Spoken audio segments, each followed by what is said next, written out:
What's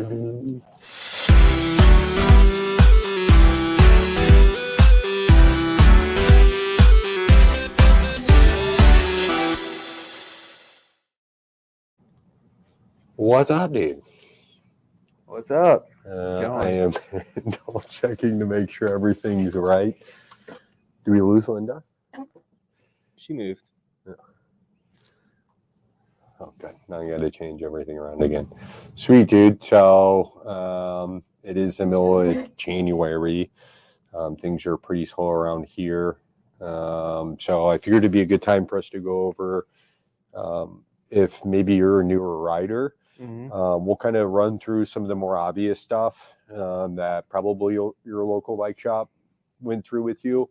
But then we'll get into kind of the nitty gritty stuff on like the little kind of tips or tricks to make your ride maybe a little bit better or easier that maybe aren't as obvious. So Mustache, you picked out a few different things. Let me put that on the main screen and I'll drop me and Linda to the side. So so here I put together typically what I'd take on a bike ride when I'm going out in the woods. So what we have holding everything together here is going to be the Fox hip pack. It's going to be their larger hip pack. It's going to be able to carry 2 full-size water bottles. That's really good to be able to carry that on you, be able to carry 2 water bottles on your bike, 2 on you, really nice for some longer rides. Yeah. It also allows you to carry everything inside. What were you going to say? Yeah, I think a bag is always important, and whether it's hip packs, a lot of people like those. I don't like things around my waist, so I prefer a backpack that's kind of got a chest strap to hold everything in place. Yep, I've got one of those. Those are super nice. Yeah, and you can get them with bladders and that. I'm not a big fan of bladders. I know most people I know will just throw a water bottle in their pack. Yeah, I have an Nalgene water bottle that I throw in my Fox hydration pack. I don't typically use the bladder. It's a little annoying and it kind of leaks. Yes. But the Nalgene water bottle is always going to be there for you. Never going to leak. I've never noticed a leak so much. It is nice with hydration packs. You'll have that hose that you can run through your full face or whatever else. It does make drinking a little bit easier there. But I'm not great when it comes to the end of my ride on cleaning that kind of stuff up and making sure it's empty. So it tends to just get really gross. Takes a little upkeep for sure. Yeah, if you're a married man or if you're a young man, your mom's at home, then or hydration. If you're really responsible. But... Yeah, I assume that if you ride a mountain bike, you're probably not all that responsible. So let's cut that out. But yeah, no, I mean, hydration packs are cool. You just make sure you empty them out and just put water in there. And of course, anything we talk about, we're kind of just talking about for normal riders. If you race mountain bikes and stuff, then there's going to be kind of different rules you follow for a lot of this stuff, depending on what you're doing. But for a typical rider, if you are going to have like an energy mix or something, have a water bottle cage, put that in the water bottle, have your energy drink in there, and then keep your hydration pack, which is water, or you will really regret things. Plus, this time of year, once it gets under 30 degrees, your hydration pack will freeze if it doesn't have the liner on it. Yeah, 100% is going to freeze. The hose will freeze, the nozzle will freeze. Yeah. There's a reason why ski-specific ones have a insulated sleeve for the line. Yep. So I actually learned that while skiing with my Camelback the first time. Nice. It will freeze. That's so have a nice pack that you like. Try some on in a shop. Sweet makes are really cool with like a bungee system. If you don't want anything around your waist, those are pretty dope. Look around, find something that's comfortable for you. Fox has a lot of really cool options. You need something that's big enough to hold all of your stuff, and ideally you can hold an extra bottle of water, or if you're of age, maybe you have a craft beer in there of some kind, or a Capri Sun or whatever you dig. So yeah, you need that. Then you need to stick stuff in there. You've got a hand pump. You should carry a hand pump with you. We really like the Toe Peak. If you get a mountain bike specific pump, it's going to have a bigger chamber of air. And like with Toe Peak, I'm sure some other brands do it as well. It's going to fill on the in and the out. So when you're talking about running like a 2.6 inch tire or a 2.8 inch tire, if you don't have a mountain bike specific pump, you're going to be, just going at it, for 20 minutes trying to sort out,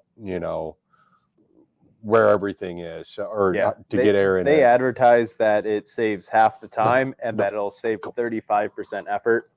So not only is it going to take less pumps, but those pumps that you do are going to be way more efficient. So it's going to be super nice. You're not going to be just sitting there on the side of the trail, just kind of endlessly pumping like, will this ever end? We've all been there. It's no fun. Come on. It's super nice, especially if you have a 29 or a plus size tire. Super nice to have that big volume. So going along with that, we got a couple other things for tires. We're going to have the Dynaplug Kit. It's Adam's favorite plug kit for tubeless tires. Heck yeah, dude. It's super nice. You don't really have to worry about prepping it or cutting the piece of rubber. Generally on tubeless kits, you have to worry about folding it over, getting it stuck in there. But with this, you just put the Dynaplug in, shove it in, put it in the hole. You just put the thing in the hole and it does the thing. Super simple, super technical explanation of it. But Dynaplug, super nice if you have a tubeless tire. If you do not have a tubeless tire, if you're still running tubes, a nice patch kit's going to run you about $2 or $3 at your local bike shop. It's going to be super nice to carry with you. Something else that we do have that I do carry with me, it's small enough that you can throw it in your bag, you can throw it in your wallet, even carry it with you. It's an emergency tire boot.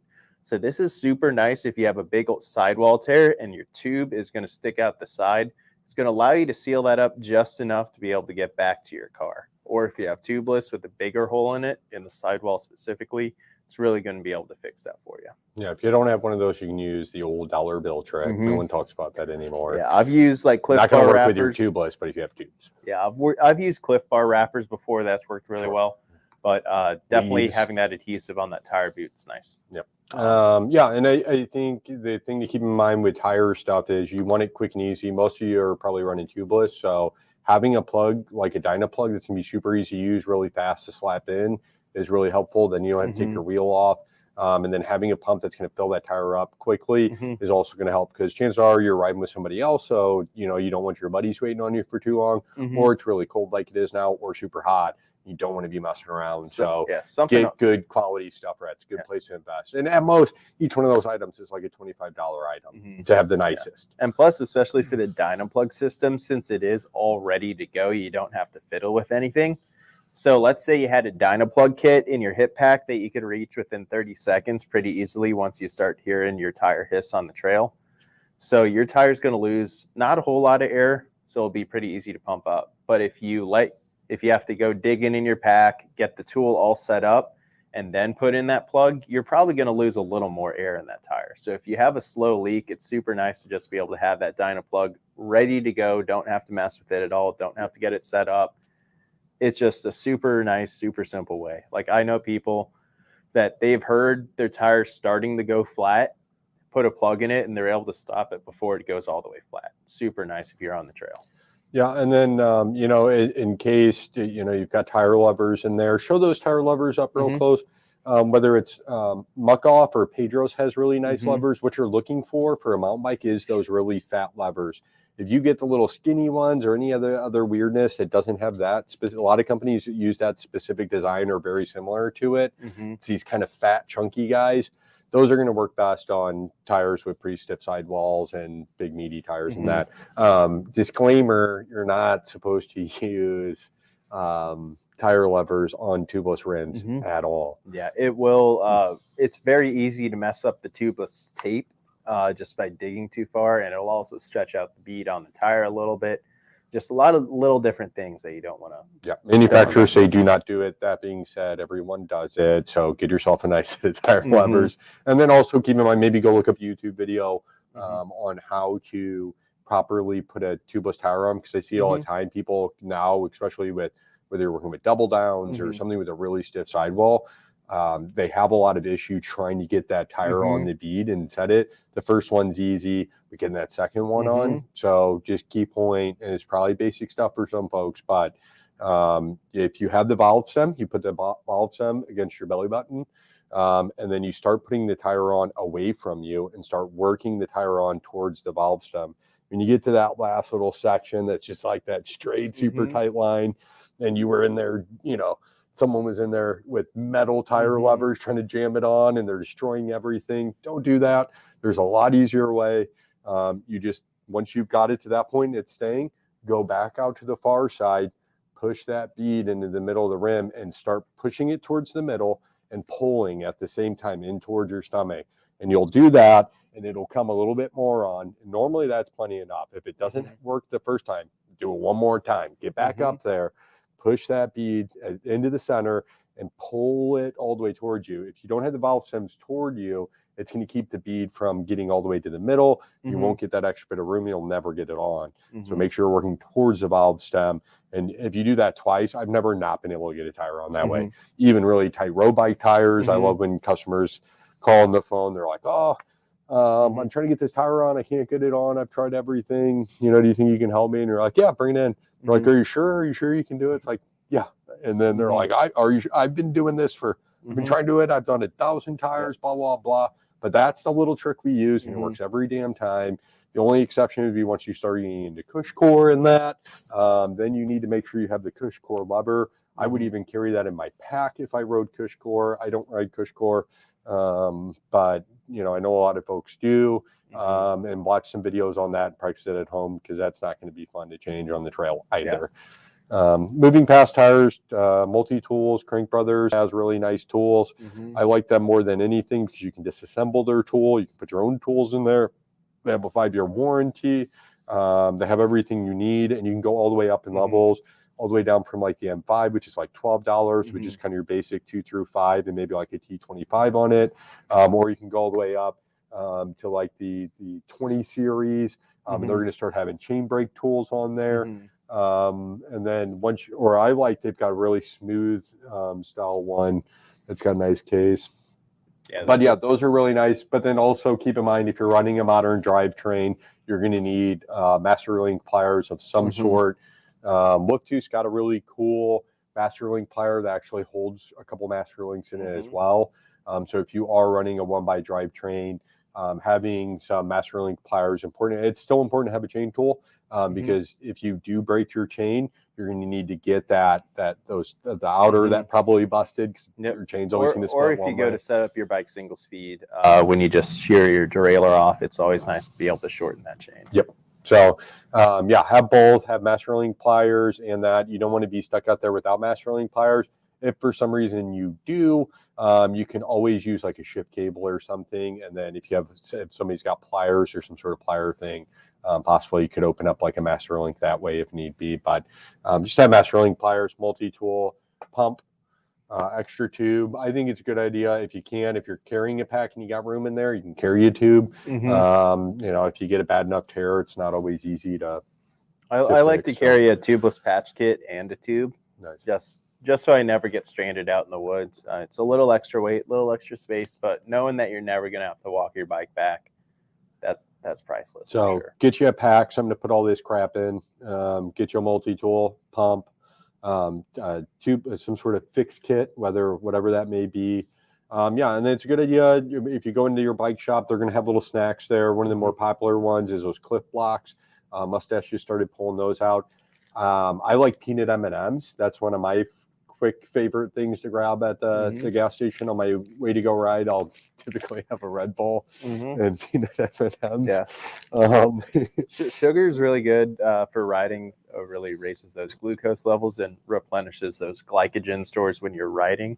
Super nice to have that to restore your energy. Yep, and same thing with like water. Don't wait until you're thirsty to drink. Drink prior to that, and don't wait until you're just completely bonked to then pull out your bar. If you notice maybe you're a little sluggish or something, try to get to that nutrition early before it happens, because if it happens, you're kind of stuck there. So try to catch it before it happens. And the nice thing with like those blocks, or they have like wafers, just all kinds of different, you can look in the nutrition part of your local bike shop, try some different things out, what tastes good to you. But those can just sit in your bag. And you may not use them every single ride, but you always have them there. There's like energy jelly beans and stuff. Like having that stuff sitting in the bottom of your bag is a great idea on that day you need it, or not even, maybe you don't need it that much. But your buddy. Somebody you're riding with, you're going to notice them being a little bit sluggish and they're starting to get frustrated, or they're, making mistakes and you're seeing it from behind. Stop them, be like, hey, dude, it looks like you're having a rough time.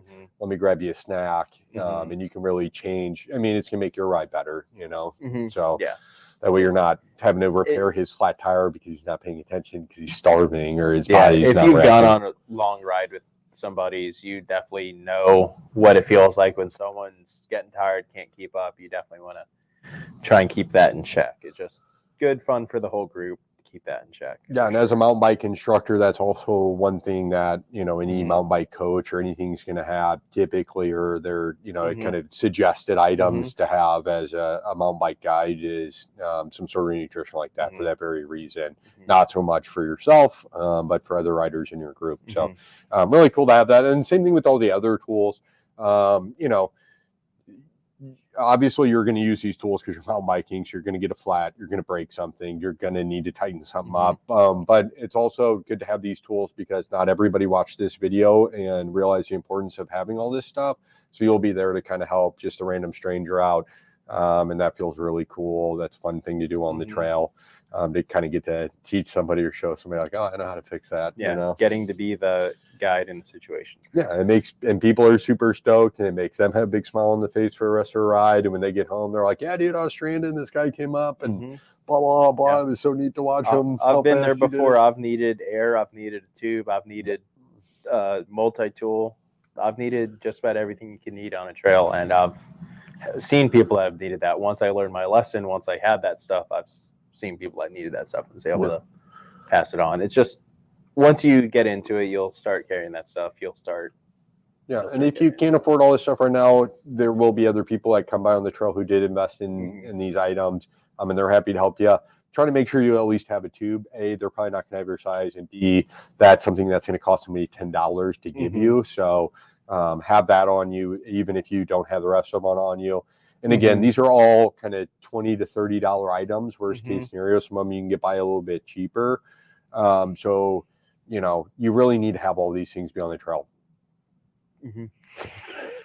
All right. Hold back a little yawn there. No jumping jack or anything you don't want to? I think I'm good. How about sprints? We could put marks on the ground, and then you'd have to touch each mark and come back. Like what do they call those hills? Running hills? Yeah. That'd be better if it was on a bike, though. Sure. Yeah, we can make you do trial stuff. Yeah. Heck yeah, dude. Get a lot of crash vids. So yeah, you need to have all these things. If you're on a budget, slowly start getting them. You're okay. You don't have to have all of them. Somebody will be out there to help you ideally. Depending on where you ride, though. I mean, our trails are pretty populated now, but it wasn't always that way. So or when you ride. Yeah, or when. Like if you're doing night riding, you should 100% have everything to get back to the car by yourself. Yeah. You should be able to self-rescue yourself if you do get injured as well. That is also something that we did not include in this. But generally, a lot of people like to have like a self-rescue kit if they go out in the woods, if they're doing some crazy stuff, want to have like a first aid kit. Yeah. If you're really getting out into some backcountry stuff, maybe some more equipment, some backcountry equipment like a beacon or something like that. But you definitely want to be able to have everything. If you crash and you're just out in the middle of the woods by yourself, you want to be able to take care of the situation. Yeah, throw a couple nice zip ties in your bag, roll up electrical tape, or two things that I always carry. Electrical tape you can do a lot with, whether it's an injury to yourself or to your bike. Kind of hold stuff together to get you back. So yeah, electrical tape, zip ties, and then any other survival type stuff, whether that's a lighter or I don't know, whatever fire starting stuff or other fun things that you like. A lot of people, if they're bringing a backpack, a lot of people will just throw like a brace or something in there. It depends. I've seen a lot of, like when I was in Sedona, I saw some people that had some very like full-on medical kit, just a full-blown self-rescue kit. That was, if I'm out on the trail, I break my leg by myself, I'm going to be able to get back to my car, and here's how. That's cool. It's a lot of people put a lot of thought into it. Yeah, and I think luckily here in St. Louis, we don't have to worry about that too much. So it's all right. Yeah. What's up, buddy? You eating dinner next door? What? Were you eating dinner next door? Yeah. Nice. You guys ride bikes? Yeah. Cool. Have you been up to the park yet? No. Should go up there. Do you guys live here in Eureka? No, we live in around House Springs in Cedar Hill. Oh, cool. That's Linda. I've met her a couple times. Oh, okay, cool.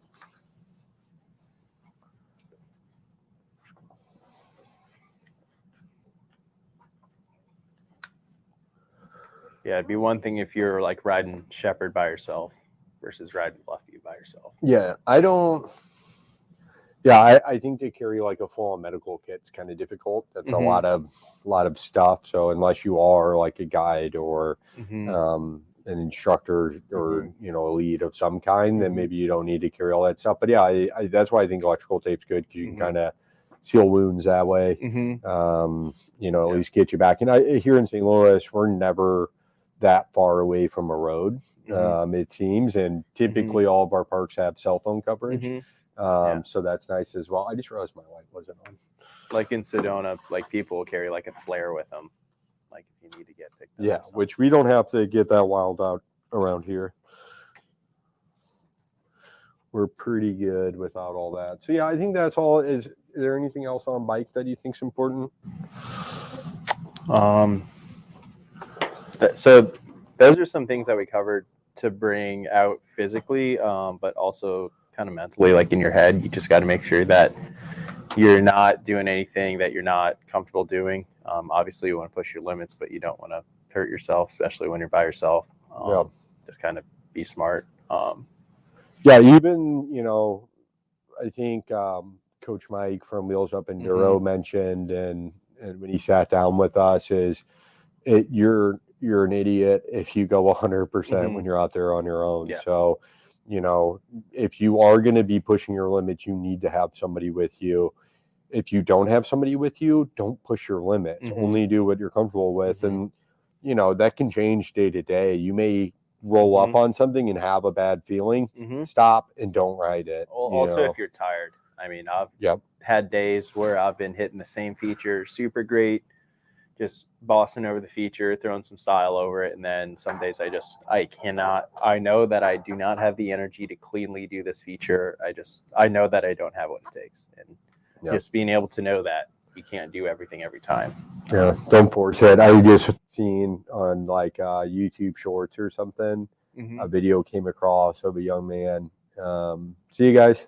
Oh, are you still okay? Sorry, I thought you were walking out. You're good to hang out. But I seen a YouTube video of a dude.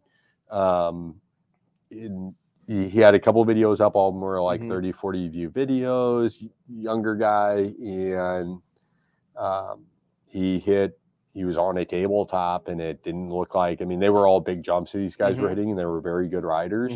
And yeah, they just stopped, and he talked about being tired and like feeling a little bit off. And then within 2 jumps from there, he was being trailed. See you guys. Have a good night. He was trailing his buddy was towing him in, and he just went really nose heavy and realized it, Just one of and those hit the ground mistakes. And he was done. He's paralyzed now.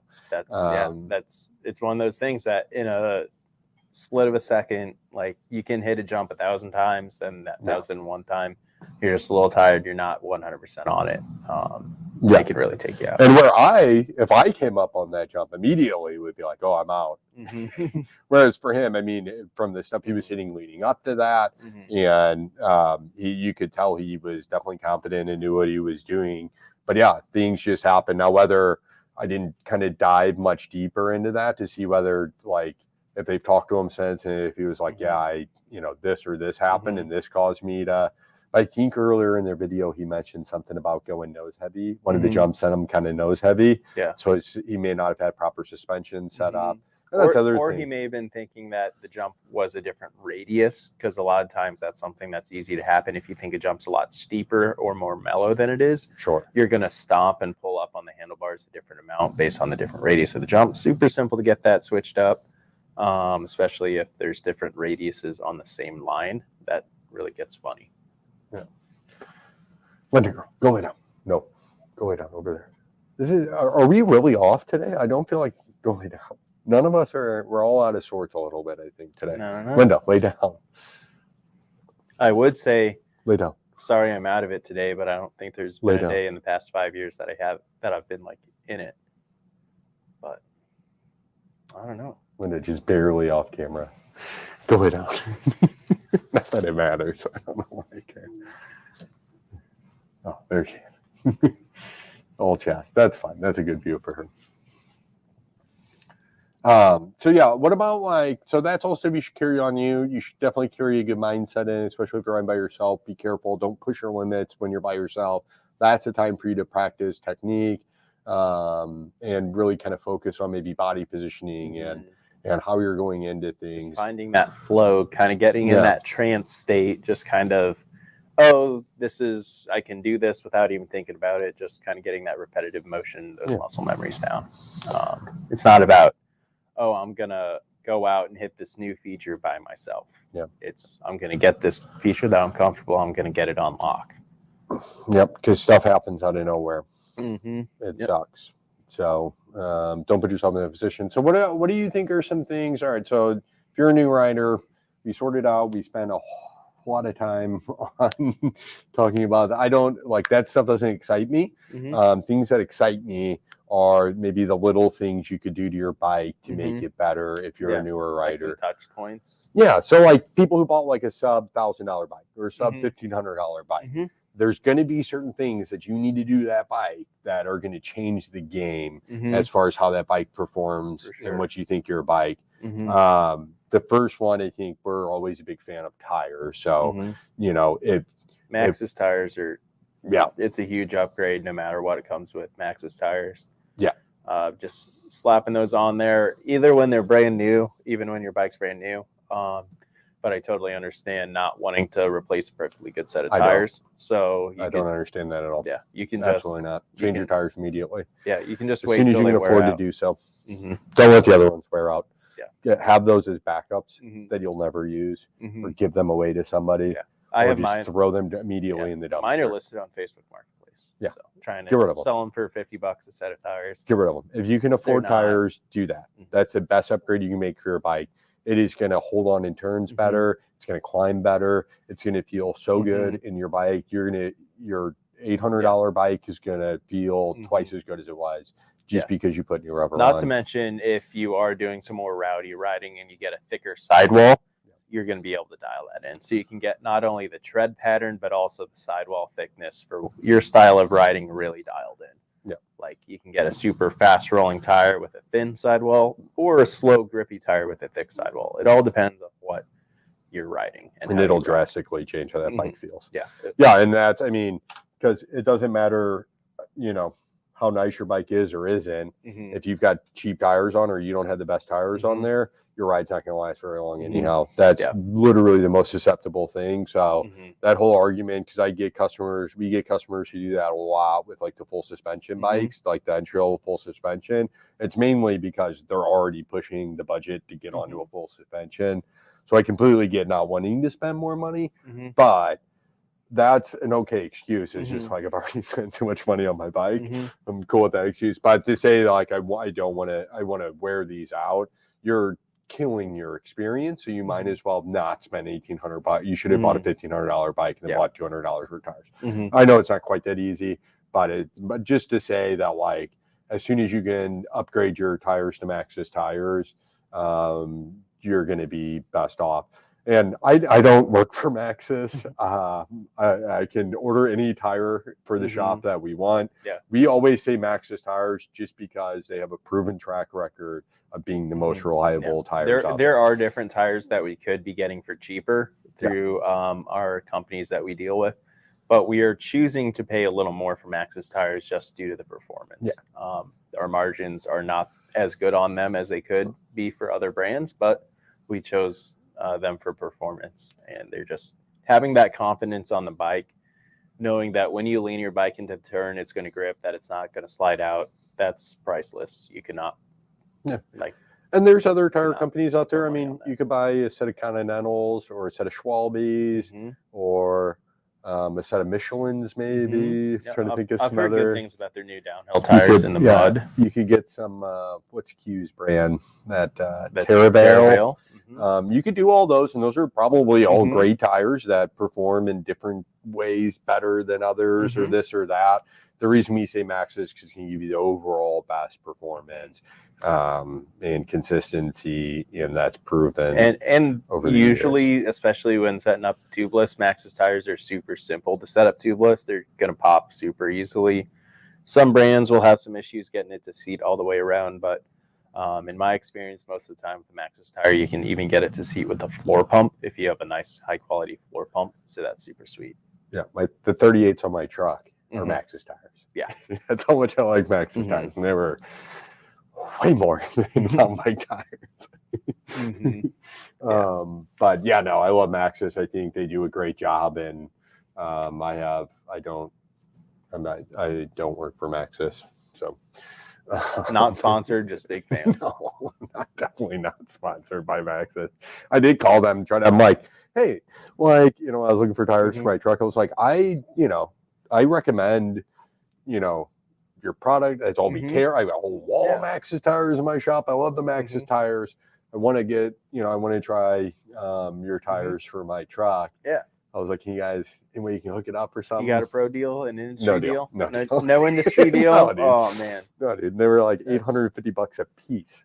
Ooh. Like $2,500 Yeah. in tires. Yeah, so it makes $65 for a new rear tire seem pretty cheap. Yeah, or 90.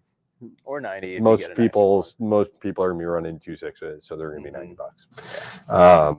Yeah, so it's worth it though. Ideally, it's gonna hold up for a while. I hate it when people they buy a tire and then you see them like later in the day and they're like, I ripped my sidewall on the first ride. That's such a bummer. Yeah, because that's on you. Yeah, there's a lot of different repair that we do. There's a little trick that we it's not like an actual part or anything that we sell, but we have a little trick to repair sidewalls. Works pretty solid. Yeah, so tires are a cool, really good upgrade. I think clothing's the other miss people and new riders aren't quite aware of. Yeah. Riding jerseys. Nice technical apparel will just completely it transform your experience out on the trail. If you are wearing jeans and a shirt that doesn't breathe versus proper riding pants and a shirt that's going to breathe and protect you, it's just a whole world to change when you're riding and when you crash. Dude, it's a game changer. Buy one mountain bike jersey. If you don't have a mountain bike jersey, buy a mountain bike jersey. Short sleeve or long sleeve. Yep. Go to going to have the advantage. Fox, Troy Lee, or Fox and Troy Lee are going to be great materials I know of. I've tried on some other technical gear from some other mountain bike companies, and they fit really weird and goofy. So I can personally tell you Fox and Troy Lee are going to have an excellent fit. Troy Lee's got like a really kind of weird neck collar design that looks good. I wear mine out and about. Nobody notices it's weird, but then it just really stays off your neck. And I'm really sensitive to everything. So I really love the cut of Troy Lee's jerseys. And Troy Lee's jerseys feel thick. They breathe really well though. So you'll notice with mountain bike jerseys that they've kind of got like a baggy fit to them, but they're form fitting still. They're tight in the right places, which just again makes everything more comfortable. And it keeps the jersey from sticking to your skin, because if it sits on your skin, it's just going to be wet and sticky and gross. So they're a little bit baggy, but they're still form fitting. They're not crazy. They go down lower on the back. So that way, if you're riding around a park where there's maybe some hikers around or something like that, you don't feel like you're showing everybody your backside. So mountain bike jerseys are going to be a little bit more low cut around the backside to help cover you up when you're bent over. That's awesome. A lot of them are going to have a zippered pocket on the back, like Troy Lee jerseys. Most of those are going to have like a lens cleaner in there, which is really handy because the rest of your jersey might be gross. So that little pocket, you can put snacks in there or something if you want to. Don't put anything sharp in there. You don't want that stabbing you when you fall. So yeah, jerseys are cool. Do you have a mountain bike jersey that you wear? I do. I have a short sleeve jersey. I have a couple short sleeve jerseys. I do have a Troy Lee long sleeve jersey I do wear, not super occasionally though, but I do have a set of Troy Lee gear that I do wear. Ironically, I haven't done laundry and it's probably been 3 weeks since I've done laundry. So like I'm down to all my like Nike gear. So I have like a Nike base layer and a Nike sweater on, but normally I'm wearing a Troy Lee or a Fox jersey. For sure. They just as my normal, they're so comfortable because like I said, like it's kind of got this stretch in it, then everything's form fitting. It's like this weird mix of being baggy and form fitting at the same time. And very it's cool. Super comfortable as well. So great, dude. The set that I have is the Sprint Ultra. It's their race fit, super lightweight, super breathable. Pants are really good. Jersey's good. I actually crashed really hard in mine on a pump track too, on an asphalt pump track, and it did not tear at all. So that's pretty Yep. That's pretty impressive. I've ripped up a couple jerseys Mhm. on falls out in the woods and stuff, Mhm. and that's the other thing you're getting from a mountain bike jersey, especially, you'll have like your $50 jerseys, which are going to be that kind of techy material that's going to keep you cool, that's going to fit right. So that's good to get the game started with. Then you can get all the way up to like your $90 jerseys. And then once you start getting into those $90 jerseys, they've got like Kevlar built into the right sections. They've got different materials stitched throughout for added protection here, for extra breathability here, for this and that. So you can invest a little bit more into it. It's super nice jersey. You only need to buy one of these. Buy one. Wash it between rides, whatever. Don't say that, oh, I'm not spending $50 on a mountain bike jersey. It's too expensive. Just try one, and then you just reuse that, and then guarantee after you won't be able to go back to your t-shirt because it's that much of a game changer for you. Even if you ride almost every day of the week, 2 sets of gear will be fine for you. You can just have one to wash every other day. Cool. And then, so working down the body, just kind of exterior stuff. Mountain bike specific shorts are really important too. And long pants as well. Or pants for this time of year. Yeah. Or some people wear pants all summer long. I think it's kind of hard to do here in the summer because we got a lot of humidity. So people do nice like to the keep short. those knee pads in place though.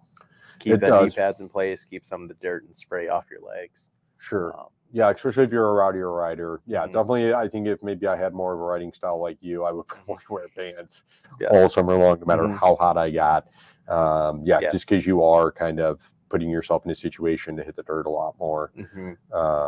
Whereas most riders can kind of get away with shorts and just knee pads hanging on. But mountain bike pants are going to have zippered pockets. That's handy. Most of them are going to have some sort of Velcro waist adjustment or a buckling system to adjust the waist. And again, they're going to be built with mountain biking in mind. If they're pants, they're going to have extra room in the knee for your knee pads. If they're shorts, they're going to be made to kind of stretch in the right places as you pedal. These are all going to be things that over a 10-mile ride are going to make a big difference because your legs are going like this the whole time. Like I have a set of Fox Ranger mountain bike shorts that whenever I hop on a bike in them, they're just instantly more comfortable than any other regular pant just because they have more material where it needs to be. They're a little extra baggier for when you're sitting on that saddle in that position. It's just going to be a little more comfortable. Just those little things that it's meant for your specific activity. That's why it's going to be so much better. And again, I'm a weirdo, so I wear mountain bike shorts everywhere I go too. It's because they're so comfortable. But and a lot of them will have like a more tapered kind of thigh too that still looks good for normal wear. They're baggy, but still kind of fit to help keep it from catching on the saddle or something like that. And then going under the shorts, we start thinking about chamois. Is that ball chamois or is the beneath chamois like attached to that one? Grab me a pair of beneath chamois and grab a pair of protected chamois as well. So chamois are really important. If you're a newer rider, some guys don't ride them. There is guys who ride 100-mile bike rides who do not wear chamois, or some guys who only put them on if they plan on doing like a 20 or 30-mile ride. But I do not ride my bike without a chamois on. Anything over 5 miles, I chafe like crazy if I'm not wearing one. So a chamois is a tight short, what people would traditionally think about a bike short, but it's got a padded layer on the inside that makes everything from the interior. Yeah. These are a little different because these are going to be padded hip pads as well, but you can see inside. Pad on the inside. So yeah, if you're not, I think I see people transitioning this more now. It's so funny that like 3 years ago you didn't see anybody wearing those at all, and even I think when we started bringing them in like two years ago or so, they kind of just sat here for the longest time. All my buddies wear those. Everyone. I don't like riding without my hip pads. Hip pads are super nice. Just those little crashes. The Fox Titan is super nice. I've tried some other brands that I did not like. I won't mention them. But one of them was Zoic. What was the other padded short? I think it was Zoic. Yeah, I did not like the Zoic one. Did not fit very nicely. Choi Lee has super nice chamois. Fox has really nice chamois. They fit really comfortably. And then get those pads on the hips because if you fall, you're gonna fall on your hip, dude. I have scars on my hips from I think mid-August, late August. Yeah, if you're a lot of times when you buy a pair of shorts and you have to look, sometimes they'll say shell only. But a lot of times when you buy a pair of mountain bike shorts, they'll come with a detachable chamois. But if they don't, you're just buying a chamois by itself, then buy either the Fox Titan, Troy Lee's got their Shock Doctor ones. Those are really bulky. I'm not sure. Does Troy Lee have like a more minimalist, or do they just have that beefy Shock Doctor I one? do not know. The only one that I've seen is the Shock Doctor one. Yeah, I've only seen the big beefy ones. That one is kind of full. So I would go with probably the Fox Titan if I was somebody listening to this. They also a Fox good also makes in-betweener. another one. It's the Fox Launch, the Fox Launch Short, I believe, or the Fox Launch Liner. It's going to be a liner that's going to have the hip pads, but it is not going to have a chamois. So it's going to be a bit more breathable, a little more lightweight, but it is not going to have that chamois. It's definitely meant for more downhill riding, bike park riding than sitting and pedaling. Yeah, and that's really important. You do not wear underwear under that. Yep. You just wear those. You wear it as underwear. Yes. Yeah. Do not put on. I did not know that when I first started riding. Yeah. And then I can't remember how they sorted that out, but I was like, oh, yeah, that makes sense. But yeah, Definitely. that, and then we have the Beneath chamois. Did you already put that one up? Yep, I did show that one. Oh, so the Beneath chamois, if you saw, has they have a pouch on the front. So I think everybody's familiar with all the underwear companies now with the extra pouch in the front or the thing. That's what these have. So that can be really nice because it is a little bit uncomfortable. A lot of people kind of complain that those chamois feel like diapers. If you get a nice chamois like a Troy Lee or a Fox, it's not going to feel like a diaper. The cheap ones are the ones that feel like diapers. Yep. Or back in the days, every short, they were all attached. It was terrible, dude. That is old school, but that doesn't seem to be the case anymore. It's pretty much separated with everybody. But yeah, buy a nice liner. A nice liner from Troy Lee or Fox can cost you like $50. If you're getting the padded version, you're talking about like $70, $80. That's money well spent. Again, you only need to buy one, and it will last you a while. You'll be fine. And then you fall in love with it, and it's worthwhile to buy more, obviously. Make sure when you wash it, you throw it in the washer, but not the dryer. It'll last a lot longer that way. Yeah, do not put it in the dryer. Do not put any of your mountain bike gear in the dryer. Really, not even jerseys and that should go in the dryer. Jerseys and pants, it will mess with the seams, especially on Troy Lee jerseys. A lot of them are heat stitched in areas. So that's specific. They specifically state do not put them in the dryer. That's what makes their clothing so comfortable. So, and yeah, you can hang dry them or, put them in on light, low air, little bit, let them be a little bit damp when you pull them out. You know what I mean? Don't bake them. It only takes about 10 minutes to dry a jersey. I've had really good experience air drying all my stuff. I can. Oh, you just run the air dryer or you hang it? Hang it. Oh, wow. Look at you. I have a drying rack. I just toss it up. Like I can ride, throw it in the washer dryer. It's soaking wet, put it on the drying rack. Next morning, it's good to go. Nice. So super nice. It really reduces the wear on your gear as well. Makes it look a little fresher for a little longer. Very true. That's a good tip. So, yeah, I mean, that's something to keep in mind. None of your technical gear should ever go in the dryer ever, no matter what it is. I don't care. Or monitor it under very controlled short period. And using a mild detergent, especially if it's going to have a waterproof liner, using something like Tech Wash is super nice for technical apparel, so you don't damage that waterproof liner. Yeah.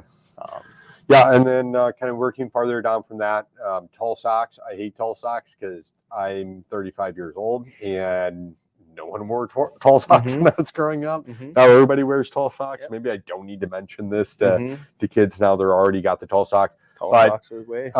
Wear tall socks when you're mountain biking, especially if you're wearing shorts. That's going to help protect your shins a ton. And it's going to help with bugs as well, with ticks. Yep, bugs as well. And then the mountain bike specific socks, just to kind of, since we're going into a little bit of detail about why these things are bike specific.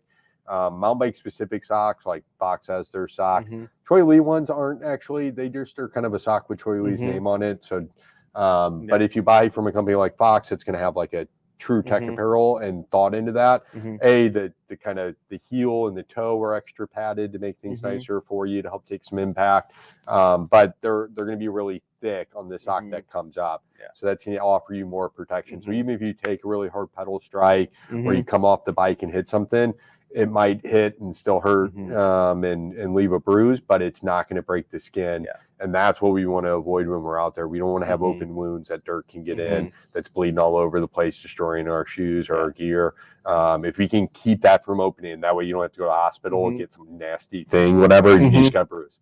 You know, so try to keep the skin from getting And punctured. also don't let the brand name really play too much of a role in Yeah. it. So I've had some of the Troy Lee ones before. I got them on sale from Troy Lee's website when I got a helmet.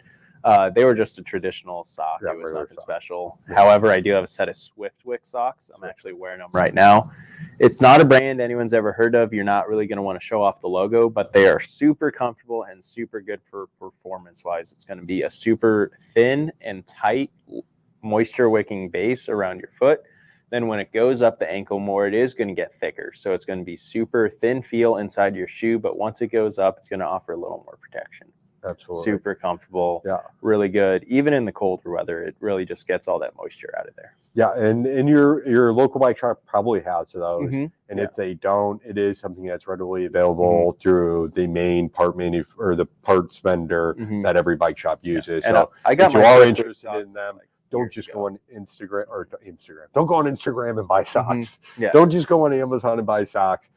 Even if your local shop Mhm. doesn't carry them, I think especially moving through 2022, if you want to ensure bike shops like this are going to stick around, you know, that you're go in there and get the socks, or go in there and say, hey, can you put me on and order a pair of Swift Wicks? And they're gonna last. I've had mine for a number of years, I love my and Swift they've Wicks. held up super well, a lot better than the Troy Lee socks I had. The Troy Lee socks definitely looked cool, and that's about all I can say about them. Yeah, no, they do look cool. I do love my Troy Lee socks for that. I wear them all the time with dress pants. But not great for the mountain They bike. look very ratty very quickly.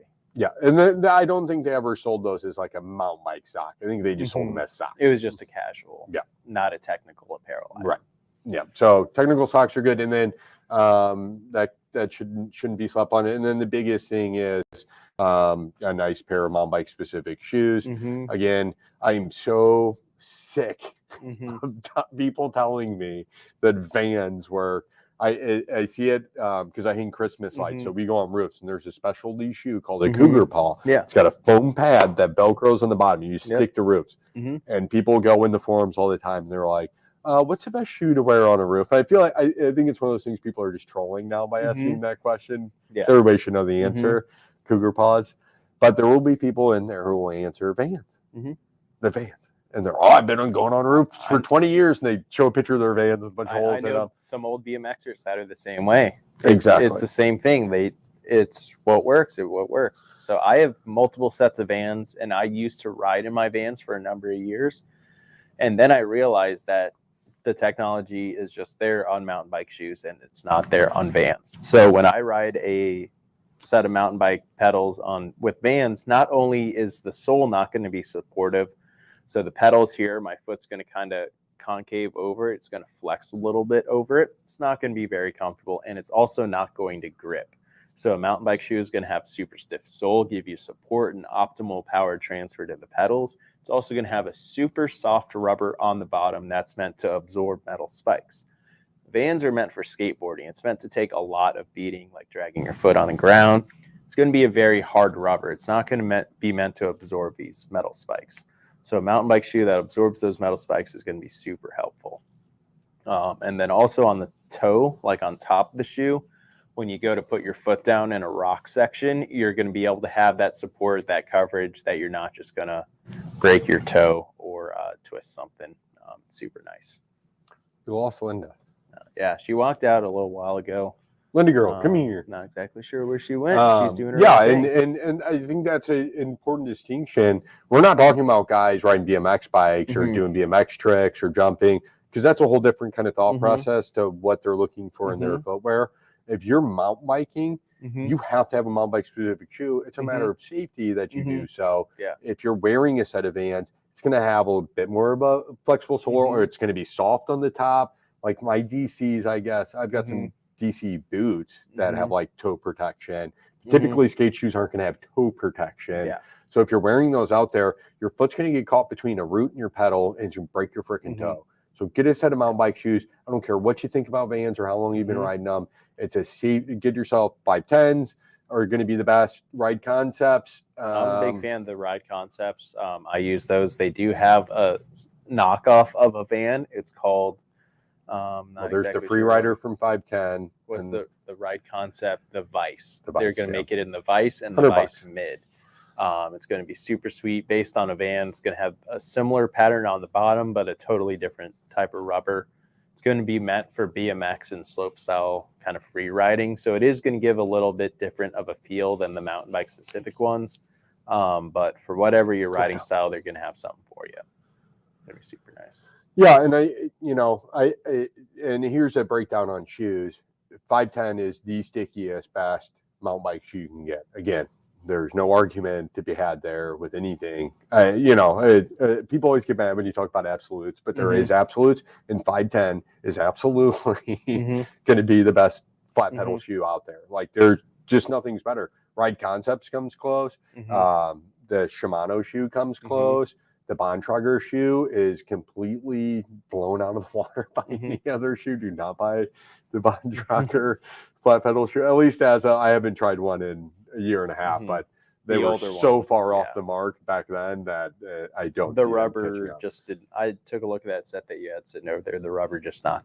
It Brutal. did not look even comparable to a modern mountain bike shoe. No, and there's going to be a lot of companies out there. Again, 510 is going to be top of they're going to be the grippiest. They're going to give you the best options. You can pick whether you want a super protected shoe like the Impact or something casual like the Free Rider and everything in between. You can have a sporty race shoe and like the Free Rider Pro or something like that. But 510 is going to be the stickiest, and then everybody else is going to be close seconds. You know, and who's better out of the close seconds? I don't know who to tell you. I like eyewear Ride Concepts. I wear mine too. They have some Ride Concepts has some technology that 510 does not have, like the D30 in the sole, which is super cool. When you have some bigger impacts, it's going to stiffen up, make it a little cushier on your foot for those big gravity impacts, big jumps, big drops. But not every rider is going to need that extra protection. So based on your own riding style, there's going to be a lot of different options on the market for you. Yeah, I love it. And then I like their Wildcat. I think it's a really good shoe. I wear mine around when they're not completely dirty. But the only issue with wearing them around casually is that the rubber's just so soft, it wears out really quick. So, and Ride Concepts they also realized that, or they wanted to maybe get a little bit closer to 510 as far as stickiness goes. So they did just reformulate their rubber. Nice. Ride Concepts is a fairly new company. They've been out for a few years now, maybe 4 years, 5 years at this point. But they came from 510. There were a couple guys that worked there. And then they decided they wanted to kind of do their own thing. As a little more it likely happened around the Adidas buyout, I bet. I'm sure that had some influence with it. But yeah, so they're still figuring things out, and they're getting rider feedback. And like I said, I like the Wildcat that I run. Maybe not as sticky as the 510. We'll see when those new shoes come out here in the first quarter or not, how those stack up. Again, I don't expect them to be stickier than 510. I don't know what 510, if they've got some sort of weird magic dust, if they made a deal with the devil back in the day. I don't know how they're so far. It's definitely a little different of a compound than the Ride Concepts. I don't know if it's the rubber's thicker. I don't know. Like on the Ride Concepts, stealth, bro. On the 510s that I have that are really worn in, there's just a couple of holes from the pins. But on my Ride Concepts that are worn in, there's like whole chunks missing from the bottom. So yeah, 510 got some like heat for like quality issues for a while. They just built a new factory in Pennsylvania, so a lot of the shoes, if you're buying 510s, are actually produced here in the U.S. So that's a big deal. You're buying a U.S. product.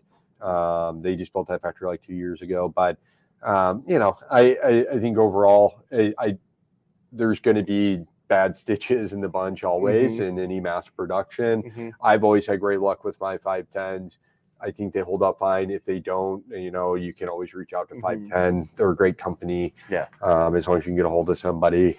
I know people that have had some OGs who have just had like 5 or 6 pairs of 510s who just keep coming in, buying them last couple of years. That's a but long time for a pair of shoes that Yeah. you're riding in the woods that you're on spikes. abusing. Yeah. It's not just like casually walking. You're digging it into metal spikes, asking for every little last bit of traction. Yeah, you're constantly pivoting, and all those Mhm. seams are getting all that pressure from your foot pivoting off your bike. And Mhm. yeah, I mean, they're going through a lot. So expect them not to last forever Mhm. or to lose. You'll kind of get that sweet spot of like Mhm. flexibility before they get like just too sloppy Mhm. feeling. Yeah. But yeah, and then if you're in the winter time, just factor in maybe you're going to have some thicker socks on or something. Mhm. Maybe So some that's a heated thing. socks. So yeah, and then just finish off protection. Wear knee pads. Most likely anywhere you're riding on a mountain bike trail, just put knee pads on. Troy Lee's got their speed sleeve, which is really nice. Fox has got their enduro sleeve, which is really cool. Any of the sleeves type knees. So I've had a couple knee surgeries. I'm super sensitive with my leg. I can't feel I've got like that tingly feeling Mhm. if you rub your leg. Been like that for 5 years now, so Mhm. I guess that's just a thing. Mhm. Like 12 bolts, big metal plate. They Nice. stitched my kneecap together with a thick paper clip. Oh yeah. All that stuff's hanging out in there, so I'm super sensitive to just anything on my leg in general. So things to keep in mind with knee pads if you're just talking everyday wearers. If we're talking about if you're riding bike parks or downhill and stuff, obviously bulk up Mhm. and get something that's going to protect you over being comfortable. But if we're talking about everyday riding, get a sleeve style knee pad, something with D3O, soft knee pads, all you need. Mhm. It's going to protect your knees against the bike to where you're not bruising the inside of your knees, hitting the Mhm. inside of the bike. It's also going to protect you in a fall. Mhm. But you want a sleeve style. Try to find one without straps, So if like Troy Lee's really good with their speed sleeve. They've got a little band of silicone. They don't tend to move at all. Mhm. Fox has really good options available as well. Some of their soft knee pads go up Mhm. really high, so Yep. that helps them hold into Mhm. place. There's going to be a bunch of different types of knee pads based on your riding style. Like if you're riding cross country, you're going to want something a little more breathable, a little thinner. But if you're doing bigger mountain stuff or doing jumps, taking your feet off the pedals, you're going to want something a little bulkier, maybe even with a little shin protection as well. So each brand, like Fox is going to have the launch D3O with the full shin guard. That's what I use. But there's going to be a million different options from each manufacturer that can really get you. Things to look for knee pads. Sleeve style, most likely for you. Again, unless we're talking crazy stuff. Don't have a cutout in the back. If the knee pad has a cutout in the back, that's going to chafe after about 10 miles. So that's going to be uncomfortable. So it needs to be a full sleeve all the way through. And then preferably no straps, because no matter where they put those straps, it always seems to find skin. And again, if it's just barely touching you, and after a 10-mile ride, that now you got a cut on your leg. Yeah, especially if that Velcro is rubbing on your leg, it's just no fun. That'll ruin a set of knee pads for you. Whenever you wear that pad, if it rubs you wrong, you're never going to want to wear them. No. So yeah, solid sleeve, no straps, D3O, it warms up and then molds to your leg, and you won't feel it there at all. Even if it's a little bit hot, again, when people fall, the thing that opens up is always their knee. They always land on their knee, and they always got a big cut on their knee that's bleeding, and that makes it hard to walk for a week. Even if it's not bleeding, it's going to be bruised. It's going to be swollen. Oh, yeah. Like if you have a swollen knee, you're not going to want to ride. You should not be riding on a swollen joint, and it'll really help prevent that. Yep. Yeah, and then gloves. Gloves are, again, it's a safety thing. Yep. Don't wear fingerless gloves if you're mountain biking. That's ridiculous. It's better than nothing, because you're going to protect your palms from catching rocks when you fall. Wear full finger gloves, A, for protection, and then B, you're ideally just one finger braking. So if this finger's bare and it's just wet from sweat and your lever's wet, it could slip and slide. If you've got a glove on, it's gonna have little grippers there, and you're gonna have really good control of your brake levers with your pointer finger. So wear full finger. And it's going to be a lot more comfortable as well. Half finger gloves are not comfortable at all, especially on mountain bike. Yeah, and they sorted out gloves now. You can use your phone and everything with basically any glove you buy. Yep. And again, that's another thing we hear all the time. I think we talked about this in the stream. that I don't think I was able to make it do podcasts because we had a lot of echo. Mhm. But we talked about winter gear, Mhm. and that's one of the things. Like people talk about, oh, you can wear any gloves, and so you can't wear any gloves. No. You need mountain bike Mhm. specific gloves. Again, don't buy, even if there's some other outdoor sport glove. Mhm. It's not the same thing. Mountain bike specific Yep. gloves. I use my mountain bike gloves for. I have a thick insulated biking glove that Yeah. I will use for skiing, but Right. I will not use a skiing glove for mountain No. biking. Yeah, It's- you it's can use having- mountain bike gloves for other things. Yep. Exactly. That's a very Having good point. that really good feel on the hands for a bicycle specific glove when I do go skiing. It's just nice to have that extra feel, and it is smartphone compatible, which is super sweet. Yeah, and I'm a tree puncher. Mhm. And, so I've always like Troy's got the Gambit, which has got Mhm. D3O in the knuckles. Fox has got their version, the Mhm. Defend, with they had it burst Mhm. with the D3O in the knuckles. Mhm. I like that a lot. Be careful with gloves that have too much armor on them and Mhm. stuff, though. It will get bulky, can get annoying. Yeah, I like- really don't like anything with stuff on the palm.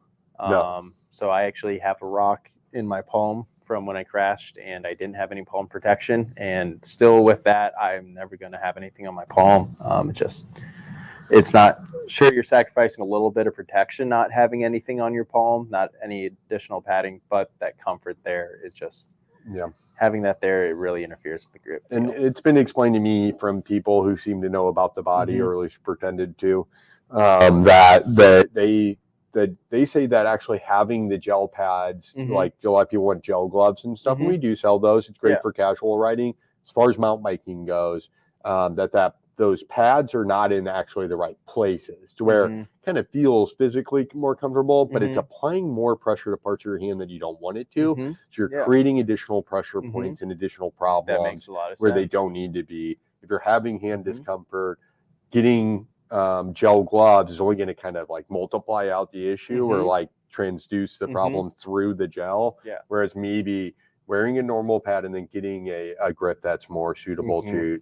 to something that you like. Mhm. Try out some different grips. If you bought a bike that's under $1,000, probably doesn't have lock-on grips. Mhm. Don't let your grips Mhm. spin around. Ergon's Yeah. got the GA3s or GA2s Mhm. that are really nice. Yeah. Or there's other brands. You can that people experiment like. with different diameters of grips as well. Yeah. Most brands are going to have a smaller size and then a normal size and then an even bigger size. So each brand's going to have a couple of different sizes to really play with. I know Raceface is going to have two. It's going to be 30 and 33 millimeter diameter. So you can really dial in if you have a bigger hand. Can make it feel a little more comfortable. Dude, the first half of this stream went by so slowly. Because a couple of time, I'm like, oh, we're only 35 minutes in. Oh, Mhm. and then like last time I looked, we were about 40 minutes in. Mhm. I just looked over now. We're well over an hour. It just warped. Yeah, Time just we got to warped. end this thing. Gloves are important. Protect yourself. Invest in gear. Even again, we're only talking about buying all this stuff once. Mhm. So these are all things. Just buy one of them. You don't need to buy a whole wardrobe. Yep. Buy one of them. Have it. Have that good ride.